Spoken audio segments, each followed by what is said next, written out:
मी शांतीलाल सुरतवाला, पुणे. आज पुराला सकट बोलतोय तुमच्याबरोबर. नाही, फेकाफेकी अजिबात नाही. आता गव्हर्नमेंट ऑफ इंडियाने आपल्याला जुन्या गाड्यांना नंबर प्लेट बदलायला सांगितले आणि सरकारने त्याचे दर जाहीर केले.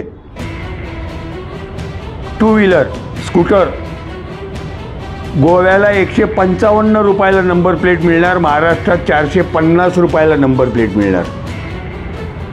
रिक्षा गोव्याला 155 रुपयात नंबर प्लेट मिळणार, महाराष्ट्रात 500 रुपयाला नंबर प्लेट मिळणार. 4 चाकी वाहन, कार गोव्याला 203 रुपयाला नंबर प्लेट मिळणार, महाराष्ट्रात 745 रुपयाला नंबर प्लेट मिळणार. आणि हे माझं मत नाही बरं का, लोकमत पुणेच्या 4थ्या पानावर आज त्या दरासहित बातमी आलेली आहे. आता मला एक सांगा, गोव्याला मुख्यमंत्री भारतीय जनता पक्षाचे, महाराष्ट्रात मुख्यमंत्री भारतीय जनता पक्षाचे. गोव्याच्या सरकारला 155 रुपयात नंबर प्लेट मिळते आणि ठेकेदारकडनं महाराष्ट्र सरकार 745 रुपयाला नंबर प्लेट घेते. वरच्या पैशाचं काय, कोण खाणार हे पैसे?